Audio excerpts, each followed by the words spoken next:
Welcome back. As we said earlier, we are going to cover together the celebration which took place yesterday to honor and to celebrate 123 years of Egyptian ambulance utility. Shed more light on the event and on the message sent all the time by those fighters. We are very much delighted to have with us via phone Professor Dr. Hoda Rezkana, Professor of Intensive Care, Faculty of Medicine, Cairo University. Thank you very much for being with us, Dr. Rezkana. A very good morning. Good morning. Good morning. Everybody is okay? Yeah, Dr. Hoda, as you are a professor of intensive care, I think you do have such a relation with our ambulance service, Yes. let us say fighters, because I really call them fighters because in many times or in most of cases they are introducing this service and working in very hard and tough conditions.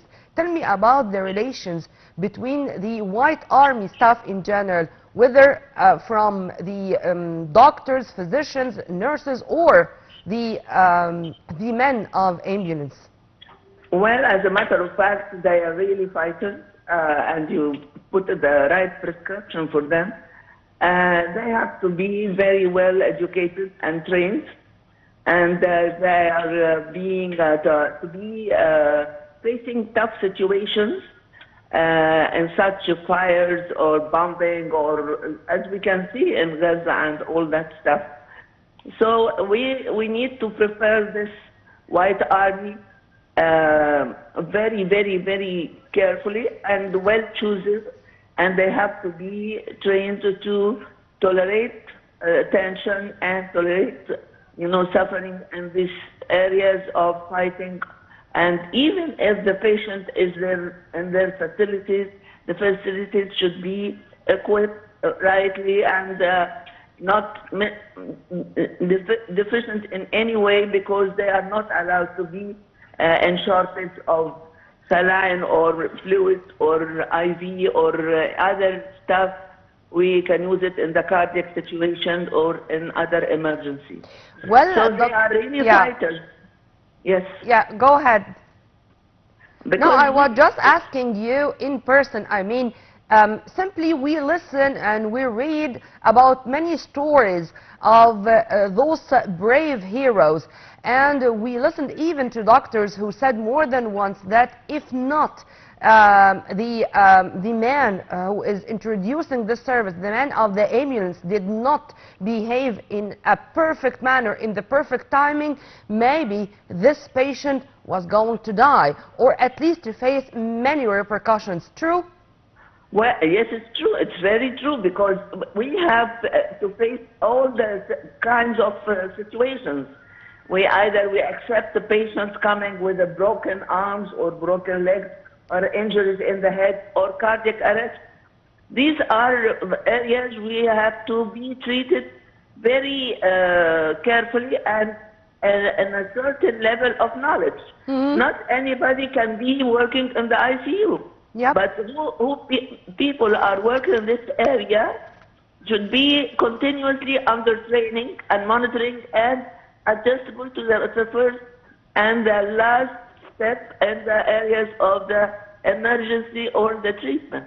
Yeah. Because we are not going to be deficient in any experiences or expertise. Mm-hmm. And how the service was developing, Dr. Hoda, because of course you have witnessed a lot of developments in the state's keenness to develop this service and to make sure that all those who are presenting this service are very well trained. Because we started our study in Qasr Al-Aini, and we had our degrees in Qasr Al-Aini, which is one of the eminent schools of medicine all over the world. And the other issue that being trained abroad in U.S. facilities, in Cleveland, in the cardiac unit, or in the Washington, D.C., in the Children's Hospital, because this is my first mission there, because I was working on a new medicine which relieves pain after even incision of the chest wall by and cardiac of emergency. So we have to treat the patient in a very meticulous and very adjustable manner, and very talented, because you have to monitor every part in this patient. His eyes, his movement, his brain level, his conscious level, his ability to work his respiration. This is the vital areas we have, and also the urine output of this patient. So the facility should be equipped with everything, not deficient in any way. And the other issue, the teamwork with you should be well trained and well educated. Well trained to make the utmost benefit from these machines or these new equipment they are equipped with, and to make sure that the patient started already receiving treatment while there, while being moving from his place to the hospital. But yesterday, Prime Minister Dr. Mustafa Madbouli was keen to say that the state is very much keen to develop and to make a better service introduced to the citizen. Here, of course, I mean the healthcare service, and the ambulance utility is part and parcel of this service. How do you see this as a statement which was said clearly from the Prime Minister? Well, I say that he was touching a very critical point, as you have to use a very highly equipped moving car. The emergency or the car which is equipped inside, which moves the patients, is very, very important to have all the essential equipment needed for life support or life saving. So that's why we are eager to equip all these areas with a sufficient cars, emergency, and this is to have to be equipped with oxygen and suction pump and cardiac support system and renal support system.